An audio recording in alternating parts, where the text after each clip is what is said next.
خوش آمدید ایک بار پھر آپ کی خدمت میں حاضر ہیں ٹی وی ون سے براہ راست عشق رمضان ٹرانسمیشن کے ساتھ.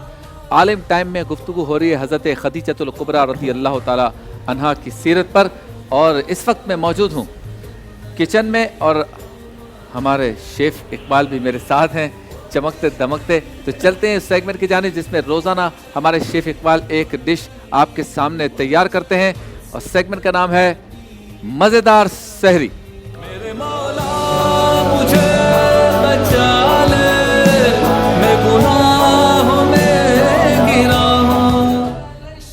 کیا بنا رہے ہیں مزیدار سحری میں؟ جی بالکل شبیر بھائی, کننا بنا رہے ہیں آج. کننا, چکن کننا. ہاں بالکل. چلیں جی بتائیں ترکیب کیا ہے اس کی؟ بالکل بہت ہی خاص چکن کننے کی ریسیپی شیئر کر رہے ہیں, اور آج یہی کہوں گا شبیر بھائی کہ سچ بھی کہتا نا کہ زندگی بہت خوبصورت ہے, کہنا پڑتا ہے, اور ہر نئے دن سورج کی طرح نکلنا ہوتا ہے, اور جو ضروری بھی. اور آج ریسیپی شیئر کر رہے ہیں چکن کننا. مٹن کا بنتا ہے لیکن آج چکن کا بھی مزے کا بنے گا انشاءاللہ. ہڈی ہوتی ہے اس میں؟ ہڈی والا, اور بگ سائز کی بوٹیاں ہوتی ہیں, چاہے بکرے کا گوشت ہو, بیف یا چکن. تو دکھائیں نا بوٹی کی سائز بھی. یہ دیکھ سکتے ہیں دوستوں, یہ بگ سائز کی یہ بیچاری چکن جس کا حال ہے. یہ دیکھ لیگ پیسز. ٹھیک ہو گیا, اور کافی مزے کا انشاءاللہ ہوگا. کیا کیا ڈالیں گے, کیسے؟ اس کی اجزاء چکن جس طرح ہم نے عرض کیا, اس کے علاوہ شبیر بھائی سفید زیرہ موجود ہے, کالا زیرہ, اس کے فائدے بھی اور فلیور بھی اچھا لگے گا. نمک و اجزاء یقیناً جہاں سے ذائقے کا آغاز ہوا. ذرا سا چکن پاؤڈر, ادرک لہسن پسا ہوا, پسا ہوا گرم مسالہ, دھنیا پاؤڈر, لال مرچ پسی ہوئی, ہلدی, اور آٹا شامل کرنا ہے. نارمل جو لال آٹا ہوتا ہے وہ ایڈ کرنا ہے. ٹھیک ہے, ٹھیک ہے, تھک کرنا ہے. پیاز ویاز, مرچ ورچ, کوئی لیمو, کوئی ٹماٹر, کوئی دھنیا. یہ بالکل ٹوپ پر سب چیزیں ہوں گی, جس میں ادرک, نیمبو, مرچیں, دھنیا, سبھی چیزیں ہوں گی. بالکل ٹھیک ہے جی, لے لو بھائی, لے لو بھائی سبزی والے, شاباش. سب سے پہلے کوکنگ آئل لگ بھگ ہاف کپ شامل کیا. ٹھیک ہے, چولہا بالکل جلا چکے ہیں, اور اس میں ادرک لہسن پسا ہوا ایڈ کرتے ہیں. شبیر بھائی ذرا سا, جی میں دور ہو جاؤں, ذرا سا. ہاں اچھل کو شروع ہونے والی ہے. بالکل بالکل, 2 کھانے کے چمچے واہ واہ ادرک لہسن شامل کیا, اسے ہلکا سا آپ نے مکس کرنا ہے, اور ساتھ ہی چکن کے پیسز بھی ایڈ کرتے ہیں. ٹھیک ہے, یہاں تک پہنچنے کے بعد اس کی ذرا سی کرتے ہیں ہم بھونائی. ٹھیک ہے, اچھی طرح سے آپ نے مکس کرنا ہے.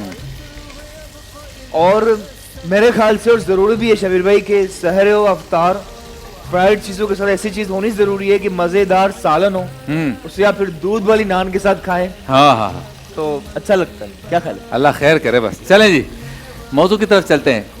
شیب ابی طالب مسلمانوں پہ کڑا وقت سرکار دو عالم صلی اللہ علیہ وسلم مقابلہ کر رہے ہیں, اور ام المومنین ساتھ دے رہی ہیں. جی مفتی صاحب. بسم اللہ الرحمن الرحیم. اللہم رب اشرح لی صدری ویسر لی امری واحلل عقدۃ من لسانی یفقہوا قولی واجعل لی وزیرا من اہلی. نبی پاک صلی اللہ تعالی علیہ وآلہ وسلم نے جب اعلان نبوت فرمایا, پہلی وحی کا نزول, اور اس کے بعد پھر وانذر عشیرتک الاقربین کی وحی نازل ہوتی ہے کہ قریبی رشتہ داروں کو دعوت دی جائے. تو ظاہر ہے کہ اس دعوت کے ساتھ ہی نبی پاک علیہ الصلوۃ والسلام کی مخالفت اور نبی پاک علیہ الصلوۃ والسلام سے دشمنی کا آغاز ہوا. صحیح. اور دشمنی کرنے والے کوئی دور کے لوگ نہیں تھے, بلکہ اسی شہر کے, آپ کے خاندان کے اور دیگر قریبی کفار تھے کہ جو نبی پاک علیہ الصلوۃ والسلام کی مخالفت کر رہے تھے. ٹھیک ہے. اس موقع پہ 2 ہستیاں جو مسلسل نبی پاک علیہ الصلوۃ والسلام کے ساتھ رہیں, ایک نبی پاک علیہ الصلوۃ والسلام کے چچا جناب ابو طالب, اور دوسری نبی پاک علیہ الصلوۃ والسلام کی زوجہ محترمہ ام المومنین حضرت سیدہ خدیجہ الکبریٰ رضی اللہ تعالی عنہا. ٹھیک ہے. یہ ظلم و ستم کا معاملہ چلتا رہا یہاں تک کہ 7 سال مکمل ہوئے, اور جب اعلان نبوت کا 7واں سال ہے تو اس وقت کچھ لوگوں نے جمع ہو کے, جن میں ابو جہل اور دیگر لوگ بھی شامل تھے, انہوں نے ایک معاہدہ لکھا کہ جناب آج کے بعد یہ بنو ہاشم سے کوئی نکاح نہیں کرے گا, یعنی نہ کوئی لڑکی دے گا نہ کوئی لڑکی لے گا. دوسرا یہ کہا کہ ان سے کسی بھی قسم کا لین دین نہیں کیا جائے گا. تیسرا ان سے کوئی تجارت نہیں کی جائے گی. چوتھا ان کو کوئی کھانے پینے کا سامان بھی نہیں دیا جائے گا. ایک تو خرید و فروخت کا معاملہ تھا نا, ایک ہوتی ہے اخلاقی طور پہ کس کی سپورٹ کرنا, تو کہا کہ وہ بھی سارا معاملہ نہیں کیا جائے گا. یہ 4-5 شرائط لکھنے کے بعد, اور یہ شرائط جو ہے وہ لے جا کر جناب ابو طالب کے سامنے رکھیں, اور کہا کہ یا تو آپ اپنے بھتیجے محمد صلی اللہ علیہ وسلم کو ہمارے حوالے کر دیجئے، صحیح۔ ورنہ اب یہ جو ہے مطلب معاملہ ہوگا، اور لوگ بڑی مخالفت کے ساتھ آپ کے ساتھ آئے۔ تو ایک جگہ تھی، ایک گھاٹی کہیے، درہ کہیے، کوئی جگہ ایسی خاص طور پر کہ جو جناب ابو طالب کے پاس تھی، تو جناب ابو طالب اپنے تمام لوگوں کو لے کر وہاں تشریف لے گئے۔ صحیح۔ وہاں حضرت خدیجہ الکبریٰ رضی اللہ تعالی عنہا بھی تھیں کہ وہ خاتون کہ جنہیں اللہ تبارک و تعالی نے حسن و جمال کی دولت سے بھی نوازا، طیبہ و طاہرہ، عابدہ و زاہدہ بھی ہیں، اور اس کے ساتھ ساتھ مال و دولت بھی بہت زیادہ ہے۔ لیکن ظاہر ہے کہ جب آپ کسی ایک جگہ پہ محصور ہو جائیں اور آپ کو قید کر دی جائے کسی جگہ پر، اور حالات یہ ہو جائیں کہ نہ آپ کسی سے کوئی چیز خرید سکتے ہیں، نہ آپ کسی کو کوئی چیز بیچ سکتے ہیں، تو ظاہر ہے کہ ضرورت کے جتنا سامان تھا وہ آہستہ آہستہ ختم ہونے لگا اور کم ہونے لگا، یہاں تک کہ حالات یہ ہو گئے کہ کم و بیش یہ 2.25 سال 2.5 سال کا عرصہ جو ہے، وہ بعض علماء نے 3 سال بھی لکھا، تو یہ سارا عرصہ وہ ہے کہ جس میں اب ان کے پاس کھانے پینے کی اشیاء بھی ختم ہو گئی، یہاں تک کہ پتوں پہ گزارا، بلکہ کہا جاتا ہے کہ یہ کیفیت ہو گئی تھی کہ بعض اوقات تو مطلب جو ہے وہ پتے بھی کھانے کو نہیں ملتے تھے چبانے کے لیے۔ اچھا۔ تو اس کیفیت میں، اس پریشانی، اس آزمائش کے ساتھ وہ وقت گزارا، لیکن اسلام پہ ثابت قدم رہے، ثابت رہے۔ پھر کچھ لوگوں کو رحم آیا، ترس آیا، اور ابو جہل اور دیگر لوگوں کے پاس جا کر انہوں نے یہ بات کی کہ بھئی اس معاہدے کو، یہ جو ایک ظلم و ستم والا معاملہ، اس کو ختم ہونا چاہیے۔ صحیح۔ تو ابو جہل نے جب ان سے تلخ کلامی کی، ساری چیزیں کی، تو جناب ابو طالب بھی پھر وہاں تشریف لائے، اور ان سب کی گفتگو سننے کے بعد انہوں نے کہا کہ میں ایک بات کہنا چاہتا ہوں، جی۔ اور وہ ایک بات یہ ہے کہ مجھے میرے بھتیجے نے خبر دی ہے، محمد صلی اللہ تعالیٰ علیہ وسلم نے، کہ وہ جو معاہدہ جو لکھا تھا نا آپ لوگوں نے، وہاں پہ جہاں جہاں لفظ اللہ لکھا ہوا ہے، اس کے علاوہ جتنا بھی وہ معاہدہ ہے اس سب کو دیمک چاٹ چکی ہے، سارا معاہدہ مطلب ریزہ ریزہ ہو گیا ہے، مگر اللہ تبارک و تعالیٰ کا نام باقی ہے۔ اگر تو یہ بات بالکل درست ہے تو تمہیں اس معاہدے کو بھی ختم کر دینا چاہیے، اچھا۔ کہ وہ اپنی بات پر حق اور سچ پر ہیں، لیکن اگر یہ بات درست نہیں ہے تو میں تمہارا مطالبہ مان لوں گا کہ بھئی میں اپنے بھتیجے کو آپ کے حوالے کر دوں گا، چونکہ رسول اللہ علیہ وسلم کی زبان پہ یقین تھا، تو لہذا جب یہ سارا معاملہ ہوا، کچھ لوگ گئے اس معاہدے کو جب لے کر آئے، تو کیا دیکھا کہ لفظ اللہ اس میں گرامی کے علاوہ باقی ساری جگہ ختم ہو چکی تھی، اور وہ ریزہ ریزہ ہو چکا تھا۔ تو یہ وہ وقت تھا کہ پھر قبیلہ بنو ہاشم کے لوگ تلواریں لے کر آئے اور ان تمام لوگوں کو وہاں سے نکالا اور پھر گھاٹی سے باہر لے کر آئے۔ اچھا، جب باہر آئے تو ظاہر ہے کہ اتنا عرصہ محصور رہنے کے بعد ظاہر ہے کہ طبیعت کے اندر خرابی، کمزوری جسم کے اندر، تو جناب ابو طالب یہاں پر بیمار ہوئے، اور سیدہ خدیجہ الکبریٰ رضی اللہ تعالی عنہا بھی جسمانی طور پہ کچھ کمزور ہوئی۔ کہا جاتا ہے کہ مطلب یہ ہے وہ 7 رمضان کو جناب ابو طالب اس دنیا سے پردہ فرما گئے، اور 10 تاریخ کو حضرت ام المومنین خدیجہ الکبریٰ رضی اللہ تعالی عنہا اس دنیا سے پردہ فرما گئیں۔ 2 روایات مختصراً کہ جو آپ کی فضیلت اور آپ کی شان کے اعتبار سے سعادت سمجھتا ہوں بیان کرنا۔ ایک تو یہ ہے کہ جب آپ کھانا لے کے تشریف لے جا رہی ہیں تو حضرت جبریل امین علیہ السلام تشریف لاتے ہیں رسول اللہ صلی اللہ تعالیٰ علیہ وسلم کی خدمت میں، اور کہتے ہیں کہ خدیجہ آپ کے پاس کھانا لے کر آ رہی ہیں، پانی لے کر آ رہی ہیں، آپ ان کو خبر دے دیجئے کہ اللہ تبارک و تعالیٰ ان کو سلام ارشاد فرماتا ہے، ان کے لیے ایک سفید موتیوں کا محل اللہ تبارک و تعالیٰ نے تیار کر کے رکھا ہوا ہے۔ اور اسی طرح سے حضرت عائشہ رضی اللہ تعالیٰ کہتی ہیں کہ ایک مرتبہ ایک بوڑھی خاتون حضور کے پاس آئیں، نبی پاک علیہ السلام ان کے ساتھ بیٹھ گئے، کافی دیر تک گفتگو کرتے رہے، باتیں کرتے رہے۔ جب واپس گئیں تو حضور کے چہرے پہ خوشی کے آثار ہیں، تو میں نے پوچھا کہ یہ کون ہے، تو کہا کہ یہ خدیجہ کی سہیلی تھی، یہ آ گئی تھی، میں حضرت خدیجہ کی باتیں ان سے کر رہا تھا۔ اور عائشہ رضی اللہ تعالیٰ عنہا کی وہ روایت بھی ہمارے ذہن میں ہونی چاہیے کہ جب آپ نے یہ کہا تھا کہ اللہ تبارک و تعالیٰ نے ان سے بہتر ازواج آپ کو عطا نہیں فرما دیے، فرمایا خدیجہ کے بارے میں کوئی بات نہ کرو کہ جب سب نے تکذیب کی اس نے میری تصدیق کی۔ اور یہ بھی علماء نے لکھا ہے کہ سب سے پہلی جو نماز فرض ہوئی ہے، اور خواتین میں جو سب سے پہلی نماز جو ہے مطلب وہ اس کی ادائیگی، یعنی فرض ہونے سے پہلے کی بات جب نماز کا حکم معراج میں آیا، لیکن اس سے پہلے جو نماز کی ادائیگی ہے، کہا جاتا ہے کہ نماز کی ادائیگی خواتین میں سب سے پہلے حضرت خدیجہ رضی اللہ تعالیٰ عنہا نے فرمائی۔ کیا بات ہے، سبحان اللہ سبحان اللہ۔ اچھا شاہ صاحب یہ بتائیں کہ پوری زندگی کا جب ہم احاطہ کرنے کی کوشش کرتے ہیں، جو ساتھ رہیں ام المومنین سرکار کے ساتھ، بعد میں بھی اس کے اثرات تھے ان کی شخصیت کے، یعنی حضور کی زندگی میں جب سیدہ خدیجہ چلی گئیں اس دنیا سے بظاہر، تو اس کے بعد بھی اثرات تھے، ان کا ذکر بھی ہو رہا ہے، جیسے کہ مفتی صاحب نے ارشاد فرمایا ان کی عادات کا تذکرہ ہوا ہے، وہ ایسی تھیں، پھر ان کی دوستوں کے ساتھ بھی حضور پنو صلی اللہ علیہ وسلم جو ہے وہ تحفے تحائف بھیجنا۔ تو ایک شوہر اپنی بیوی کے ساتھ، زوجہ کے ساتھ، اس کی پارسائی، اس کی نیکیاں، اس کے احسانات اتنے زیادہ کہ اس کی زندگی کے بعد بھی اس کا تذکرہ بھی ہو رہا ہے، اور اس کے متعلقین کے ساتھ بھی شفقت ہو رہی ہے۔ اس سے آپ اندازہ لگائیے کہ آپ نے جو ذکر کیا کہ سیدہ پاک کے انتقال کے بعد بھی نبی کریم علیہ الصلوۃ والسلام نے اپنی پوری عمر شریف تک ان کا ذکر کیا، جس طرح بھی مفتی صاحب بھی بتا رہے تھے. اس سے سیدہ کا وفادار ہونا، سرکار کا غم گسار ہونا اور ہمتن گوش ہو کر حضور علیہ الصلوۃ والسلام کے مشن میں آپ کا ساتھ دینا. ابھی آپ نے ایک سوال بھی کیا تھا کہ خواتین تجارت کر سکتی ہیں جی. تو میں نے کہا جہاں خواتین تجارت کے لیے ام المومنین کا نام لیتی ہیں تو کیا وہ سنجیدگی ہے ام المومنین والی؟ ہاں، ام المومنین والی وہ سنجیدگی، وہ وقار، وہ عفت و پارسائی اور وہ اپنی حریت کی پاسداری. تو کیا آج خاتون اس چیز کی طرف آ رہی ہیں کہ وہ اپنے مزاج میں سنجیدگی رکھے، ہاں، وہ اپنی حریت کا خیال رکھے، وہ اپنی عفت و پارسائی کا خیال رکھے، وہ اپنی وجاہت اور اپنی قدر کو گویا کہ اس کو زندہ رکھے، سلامت رکھے. اور ایسے ماحول کے اندر جہاں سیدہ رہتی ہیں وہ تو جاہلیت کا ماحول تھا، جی، اس میں آپ نے اپنی پارسائی سنجیدگی کو ایسا منوایا جو قیامت تک میری ماں اور میری بیٹیوں کے لیے نشان بن گیا. واہ واہ واہ واہ. ایک بات تو یہ ضرور ہے، سیدہ خدیجۃ الکبریٰ رضی اللہ تعالیٰ عنہا نے بنیاد بنائی ہے. بعد میں تو دیکھیے ہجرت کے بعد تو پھر فراوانی ہو گئی. ہاں، اصل جو گھٹن کا دن تھا اور جو عرصہ تھا، اس لیے مہاجرین صحابہ کو سب سے بڑی برکت ملی ہے. مہاجرین کو انصار پر سبقت اس لیے لے جانے کی بات کی گئی ہے کہ وہ دیکھیں نا، وہ تو اس وقت ایمان لائے ہیں جب تو ابھی یہاں پر کھجور کا ایک دانہ بھی نہیں ہے، اور ایک وقت وہ آیا کہ ایک ایک بندے کو 80,000 درہم مل رہے ہیں. جنہوں نے 80,000 درہم کو دیکھ کر ایمان لایا وہ بھی مخلص صحابی ہے. صحیح. لیکن قربان جاؤ ان کو کہ جن کو نتیجہ ہی آگے کو کچھ نہیں پتا کہ اب کیا ہوگا.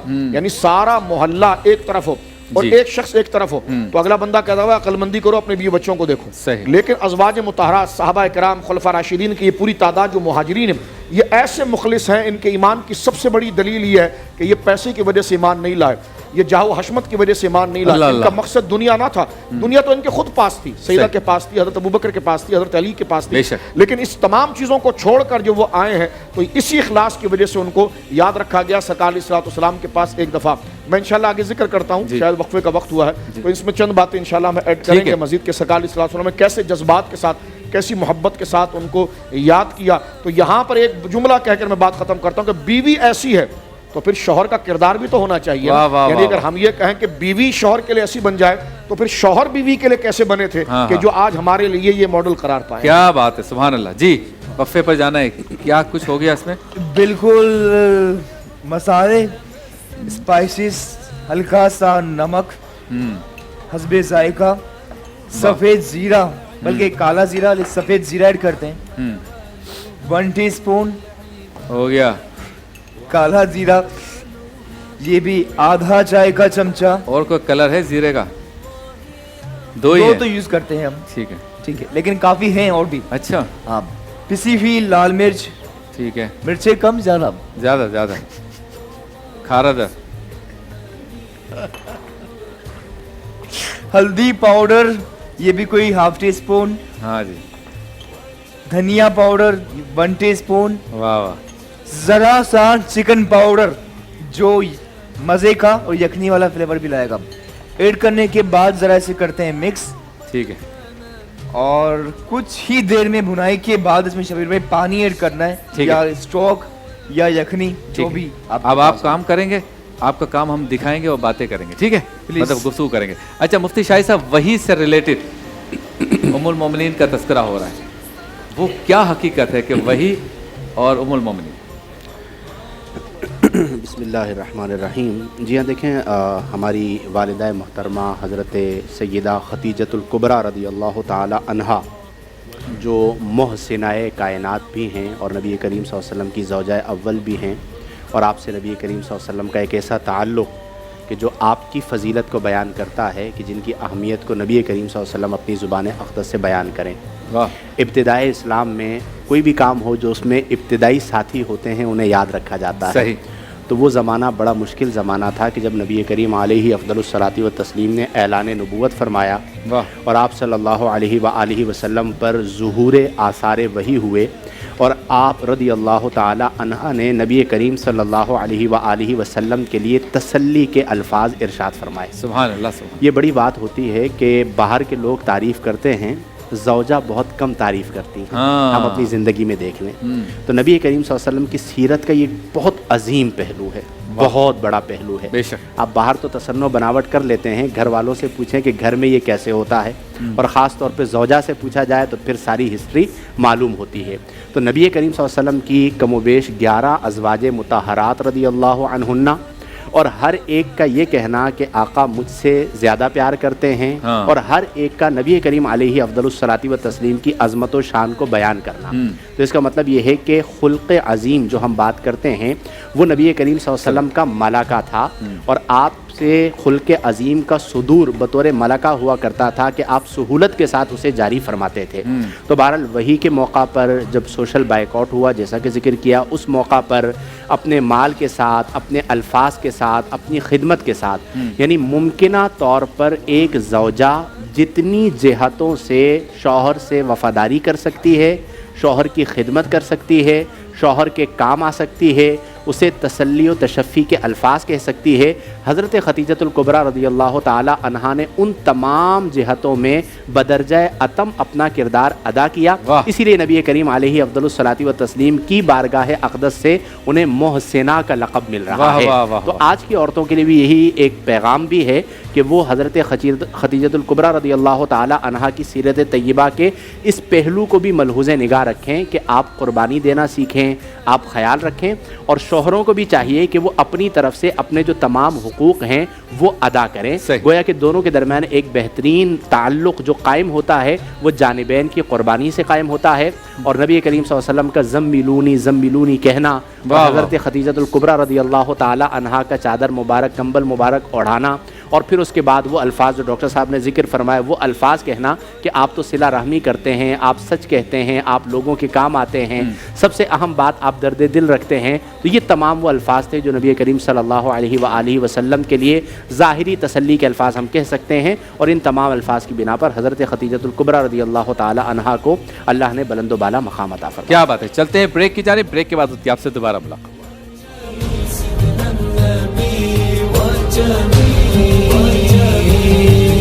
وكف المصطفى كالورد